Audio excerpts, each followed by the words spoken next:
월에 1억에서 한 2억 정도를 매출을 기록을 하다가 올해는 딱 1.5배에서 2배 정도 뛰어서 월 3억에서 4억 매출은 좀 꾸준하게 나오고 있고, 온라인 창업 그 신사임당이라는 그 강의를 통해서 온라인 창업을 시작하게 되었고, 지금까지도 그거를 계속 매출을 유지. 제가 하는 플렉스는 저희 브랜드 제품을 새로 출시하는 신제품 플렉스를 좀 많이 하고 있습니다. 신제품 플렉스. 네.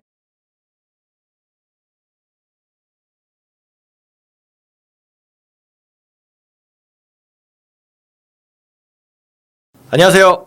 스몰마케터입니다. 오늘의 슈퍼 인터뷰는 MZ세대 대표 민진기 대표님을 모시고 MZ세대는 어떻게 커머스 사업을 하고 있고 디지털 노마드 인생을 어떻게 즐기고 있는지 그 실상을 한번 들어보는 시간을 갖도록 하겠습니다. 오늘은 여러분들하고 비슷한 시기, 즉 2019년도에 창업을 해서 2023년도 지금까지 열심히 사업을 하고 계신 초보셀러에서 중견셀러로 넘어가고 계신 분의 이야기니까요. 여러분들이 지금 물건을 팔고 매출을 키워가는데 정말 많은 도움을 받을 수 있는 이야기가 나올 것 같습니다. 대표님 안녕하세요. 안녕하세요. 네, 좀 긴장되시나요? 네, 첫 유튜브다 보니까 네. 조금 긴장은 됩니다. 편하게 잘 네네. 이야기하면 된다고 생각해 주시면 될 것 네. 같고요. 간단한 자기소개 저를 보고 그냥 해주시면 됩니다. 네네네.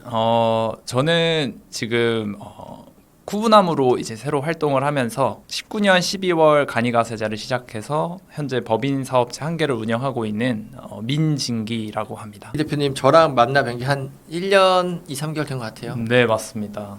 유튜브 통해서 스마님께서 강의하시는 스마 그 오프 2기를 통해서 네. 제가 또 만나 뵙게 됐었죠. 네. 당시에 제가 무료로 1, 2, 3기까지 했던 것 같은데 네. 여기에서 걸출하신 분들이 많이 나오는 것 같습니다. 이제 첫 번째 질문 들어갈게요. 아직 젊은 나이인데 취업보다 창업을 선택한 이유가 궁금합니다. 창업이라는 그런 원대한 꿈을 가지고 제가 진행했던 건 아니고, 저도 정말 그 평범한 일반 취업 준비생이었습니다. 근데 이제 취업을 준비하는 와중에 우연히 이제 SBS 스페셜을 통해서 단군일에 돈 벌기 가장 쉽다는 그 카피라이팅을 전 보고 나서 그렇죠. 새로 시작하게 되었고, 정말 돈이 없는 저의 하루하루의 삶에서 그 카피라이터가 주는 그 신선한 충격은 그때 저의 새로운 터닝 포인트가 될 만한 정도의 카피라이터가 됐었던 것 같습니다. 그래서 참 계기가 뭐 장황한 계기가 있었던 건 아니고 이런 새로운 우연으로 시작을 했던 것 같아요. 네. 그래서 이제 현재는 창업을 하면서 온라인 창업 그 신사임당이라는 그 강의를 통해서 온라인 창업을 시작하게 되었고, 지금까지도 그거를 계속 매출을 유지하면서 새로운 목표를 이루어 나가면서 취업 대신 창업의 길을, 그리고 한 사업가의 길을 계속 이어나가고 있습니다. 예. 그럼 이게 창업을 네. 그때 당시에 대창업의 시대였죠. 맞습니다. 신사임당님이 이제 네. 그런 콘텐츠를 만들면서 와 사업이라는 게 누구나 할 수 있구나. 그래서 민 대표님도 그걸 보고 딱 창업을 결정하신 것 같아요. 네. 어떻게 보면은 스토리가 없는 게 더 현실적이네요. 네, 네. 특별한 스토리는 없었고, 네, 만약에 특별하진 뭐 않았습니다. 그 스타트업계에서 많이 얘기하는 것처럼 뭐 세상을 바꾸고 싶었습니다. 이런 얘기가 안 나와서 네, 네, 그런 거 없습니다. 더 진솔한 것 같습니다. 네, 제 자신을 하나 컨트롤하기도 힘들었던 삶이었습니다. 커머스 창업을 하고 지금까지 성장할 때까지 정말 많은 걱정이 있었을 것 같아요. 제가 네. 봤을 때는. 근데 이 혼자서 사업을 할 때 이런 걱정이나 스트레스를 잘 이겨내고 계시나요? 가장 큰 걱정은 제가 일궈낸 것이 하루 만에 무너지면 어떡할까라는 그런 불확실성이 가장 좀 컸었습니다. 그러면서 매출은 계속 올라가고, 그 올라갔던 매출이 어느 날 갑자기 고객들의 그런 외면을 받으면 나는 이제 어떡하지라는 그런 불확실성이 있었고, 제가 초반에 생각했던 그런 목표를 이뤘음에도 그 목표를 이뤘다는 행복보다는 불확실성, 불안감이 더 다가왔고, 그러한 불확실성으로 인해서 참 많은 걱정이 있었던 것 같습니다. 근데 이런 걱정을 가지고만 있었다면 전 스트레스였겠지만은 그런 스트레스로만 생각하지 않고 새로운 이 기업이 성장할 수 있는 동기라 생각하고, 제가 더 새로운 부가가치를 가질 수 있는 건 어떤 게 있을까 라고 또 고민을 하게 해준 하나의 또 원동력이기도 했습니다. 와, 그 사업을 하면 특히 처음 사업을 하면 잠이 안 오거든요. 매출이 맞습니다. 잘 나오면은 아유 물건 없으면 어떡하지 그런 걱정. 안 나오면 이거 이러다가 네. 더 망하는 거 아닌가 이런 걱정 때문에 스트레스가 엄청난데 그거를 새로운 아이템을 찾거나 아니 본인을 개발하는 데 쏟고 있다는 거는 좀 그릇이 다르다. 제가 봤을 때는 아유, 그런 생각이 감사합니다. 좀 듭니다. 네, 그래서 저도 많이 그 스마트스토어에 항상 들어가면 보이는 그 매출 그래프를 보면서 제 기분이 계속 왔다 갔다 했습니다. 올라갈 땐 저도 같이 기분 좋아지고 떨어질 때는 저도 같이 떨어지면서 그 기분이 떨어지고 그런 것들이 참 매일같이 하루하루 있지 않았나 생각이 듭니다. 취준생에서 사업을 하고 4년을 했어요. 네. 상당히 오랫동안 했고 제가 알기로는 매출이 좀 괜찮게 나오는 걸로 알고 있는데 요즘 MZ들 플렉스 많이 하잖아요. 네. 대표님은 플렉스를 할 수 있는 사이즈라고 알고 있는데 플렉스를 안 하는 이유는 뭔가요? 요즘 제가 하는 플렉스는 저희 브랜드 제품을 새로 출시하는 신제품 플렉스를 좀 많이 하고 있습니다. 신제품 플렉스. 네. 그래서 뭐 소위 말하는 유명한 외제차, 명품 이런 것들은 돈이 있으면 누구나 살 수 있는 거에 불과하지만 제 브랜드의 상품은 제가 상품의 주인이고 또 이 상품이 다양한 사람들, 고객들한테 전해줌으로써 더 유명해지고 이런 것들이 저에게 주는 그 만족감이 훨씬 더 컸습니다. 그래서 뭐 예를 든다면 저희 뭐 자녀가 서울대 가고 유명한 대학을 가는 데 있어서 목표를 하듯이 제 상품이 막 이마트 들어가고 코스트코 들어가는 걸 상상을 하면서 예. 어떻게 이렇게 들어갈 수 있을까? 우리 이제 브랜드 이 친구를 어떻게 더 유명하고 사람들께 널리 알릴 수 있을까라고 생각을 하면서 그런 쪽의 플렉스를 현재 하고 있습니다. 제가 대표님 나이 때는 저는 매출에서 돈을 벌면 정말 쓰기 바빴던 것 같아요. 근데 신제품으로 내 제품과 브랜드로 이런 플렉스를 한다는 거는 와 정말 생각이랑 이런 거가 상당하신 것 같습니다. 다음 질문으로 들어갈게요. 네. 저도 대표님처럼 어린 나이라고 하면 어린 나이에 사업을 했었거든요. 근데 저는 그때 어떠한 컴플렉스에 엄청 시달렸냐면 매출은 잘 나왔어요. 한 달에 뭐 3천 이상, 맥스 3천, 적게는 1,000 뭐 이렇게 가져갈 정도로 잘 됐었는데 이제 집에 네. 가면 저희 어머니가 취직해라 이놈아. 그게 엄청 많이 하셨거든요. 네. 근데 또 보면 친구들 이제 같이 술자리 하면 무슨 은행 들어갔다, 뭐 어디 대기업 들어갔다, 뭐 공기업 어디 들어갔다 이러면 그 당시에 정장을 많이 입던 시대라서 멀끔하게 하고 나오는 거예요. 저는 이제 깨제제 하고 나가면 저는 이제 그런 컴플렉스를 못 이겨냈거든요. 대표님은 지금의 삶을 베이스로 대기업이나 다른 뭐 이렇게 사회적으로 이제 직업상 남들이 봤을 때 네. 그런 취업을 한 친구들에 대해서 어떤 컴플렉스나 이런 스트레스는 없나요?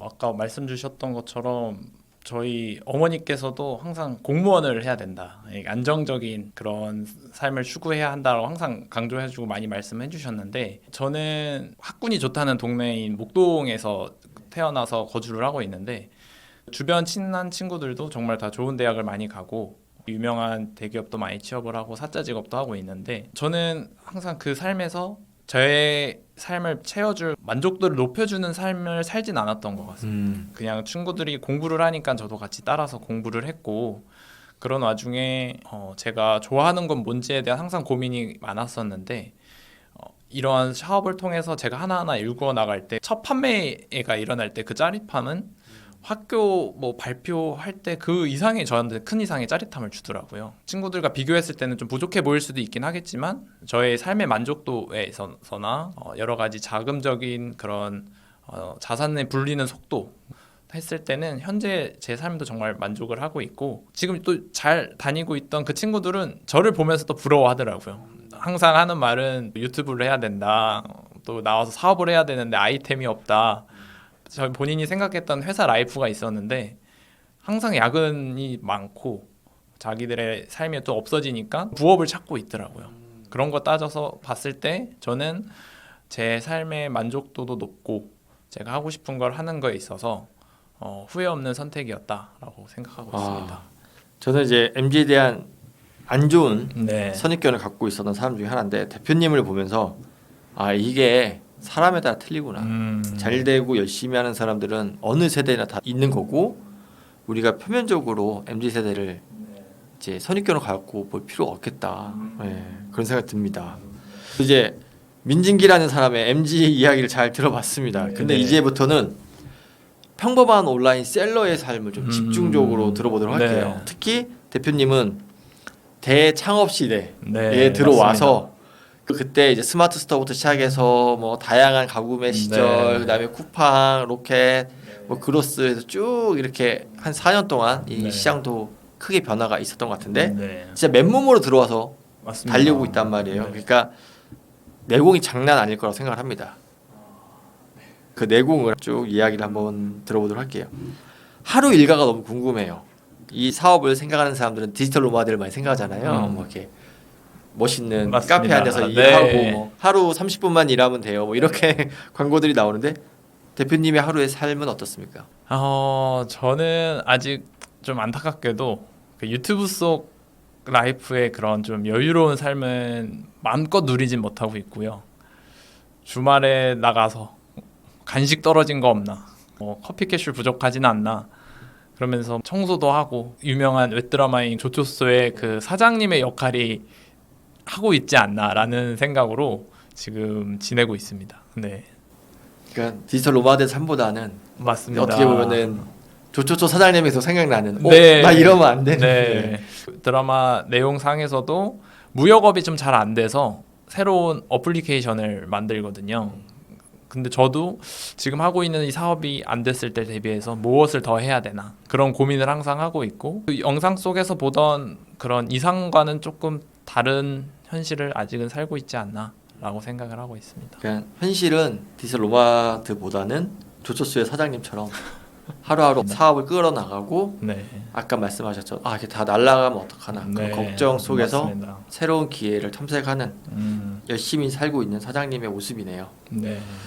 어떻게 보면 본인이 대장이고 네. 나머지 멤버들은 뒤를 따라가고 네. 있는 그런 사람들일 수가 있는데 네. 모든 문제를 대표님이 해결해야 되는 그런 상황일 수가 있는데 이런 해결을 할 때 본인만의 비법이 있을까요? 제가 사업을 하면서 좀 느꼈던 거는 선택과 집중이라는 걸 정말 체감하고 느끼고 있어요. 그래서 이 사업의 항상 방향을 정할 때 제가 잘 할 수 있는 거에 더 선택하고 거기에 그 분야에 더 집중하자라고 생각을 해서 제가 그동안 하지 않았던 디자인, 뭐 재무, 다른 세무적인 부분 같은 경우들은 각 분야의 좀 전문가들을 많이 찾았습니다. 그래서 그 전문가들을 찾아서 저의 현재 상황을 잘 케어해 줄 수 있는 분을 찾았고 이왕 하는 거 그 분야에 좀 최고를 찾으려고 노력을 했었고 근데 그 최고를 막상 찾았어도 저희의 그런 카테고리 온라인 분야에 잘 모르시는 분들도 되게 많더라고요. 그래서